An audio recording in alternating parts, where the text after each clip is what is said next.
Good evening, everyone. Greetings and love. I am Marcia with Gnoshery Libertas, and you are joining us tonight for Sanctuary episode 49, the very first of 2023 on January 2nd. And I'm excited to have our live guests with us as always. And if you would ever like to join us, if you're listening in the replay, you can find either of our communities through either patreon.com/Gnoshery Libertas, or you can find us on buymeacoffee.com/Gnoshery Cafe. You can also schedule one-to-one sessions on our Etsy site, which is etsy.com/shop/Gnoshery Libertas.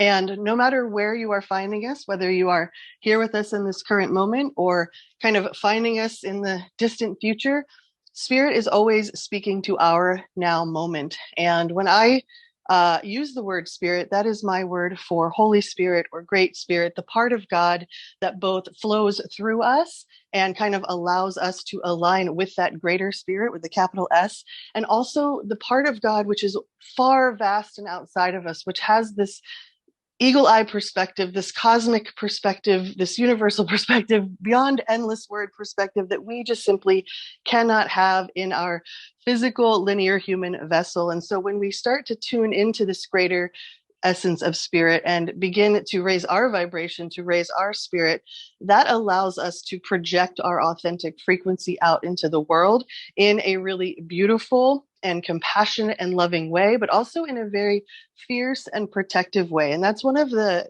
frequencies we're going to touch on tonight as we move into this light transmission, which Spirit called Deconstructing the Program. And last week, for those of you who were on the call, we talked about the God mimic, and particularly that this universe, the physical world that we live in, for thousands and thousands of years was under the dominion of what we would not call source God, but what we might call an alien God. And this overlay or this God mimic has been created on this planet, which kind of veils humanity from its true quantum charge, from its true divine spark. And it dims our light, and it kind of makes us a less creative species, and we begin to become more just this consumptive, not really creating anything beautiful or authentic in the world. And that is really the point of the program, because the more we are plugged into it, the more it is feeding off of us. And so we're going to talk about that tonight and kind of deconstructing how that's actually taking shape in our third dimensional world where we're, living and just moving through reality. And we're also going to talk about some of the supporting energies that are going to allow us to, as we deconstruct this program, as more and more of the collective begins to have this cognitive dissonance. Some of us may have, been aware of this for many, many years, and yet we're still going to be asked to be guardians and stewards to help others deconstruct this program in a loving and compassionate way. And so the supporting energies that we will be focusing on tonight are that of divine manna. And how do we tap into that on a daily basis so that we can continue to have a high vibration and have that quantum charge, that divine spark, which changes the room around us? We're also going to tune into the frequencies of true beauty. What does that actually mean? And finally, Spirit is bringing us into two frequencies of just do it and enthusiastic action, which really were kind of the same frequency all rolled into one, which is that it's no longer time to kind of sit back and be the observer, but we are encouraged to really venture forth into new ideas, new projects, and new adventures in 2023.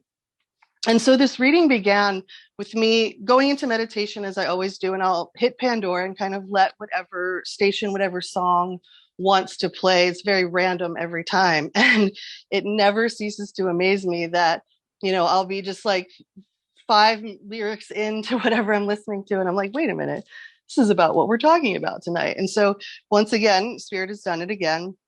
And this lyric was, "On Cracker Island it was born, to the collective of the dawn.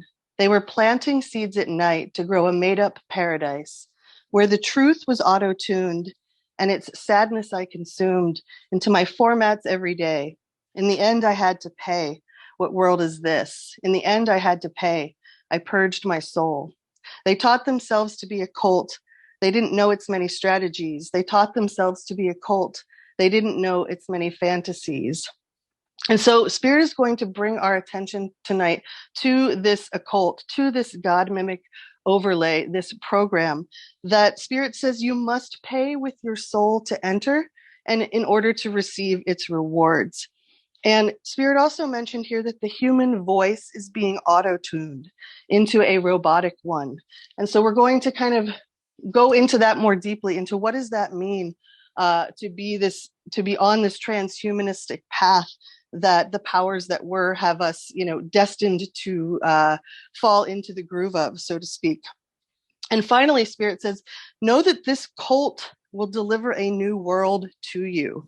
So we have to be aware that there are plans in place that involve our consciousness that we may not actually consent to if we knew what was going on.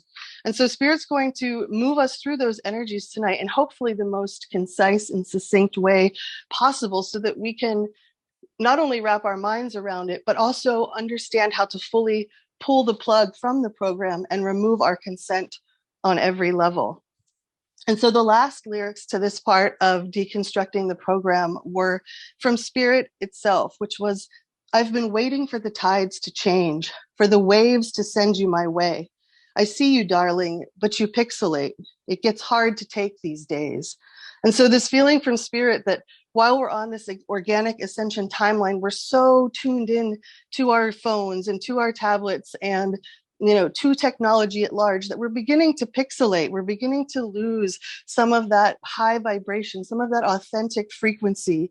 And from Spirit's perspective, of course, it's never hard for Spirit to take because Spirit sees and knows the outcome of all things. But from the human perspective, the part that is empathetic, that it's hard to see us pixelate when we know that we can be so much more. And so Spirit waiting for these tides to change and waiting for the waves to send us back into love's arms, so to speak. And so the end of these lyrics, but we'll hold the line, I won't let go, because I'll be there when you can finally make it home. And I don't mind because we both know that we'll be fine when you can finally make it home. So once again, this perspective of it's already done, it's already won, but we are also the vessels that are creating this reality forward. So it's not that we're just sitting back, feet kicked up, with the popcorn in hand. We are recognizing that it is an illusion. It is a show, but we also are holding the line and we're knowing that we are an active and integrative part of how we actually get to the place that we desire.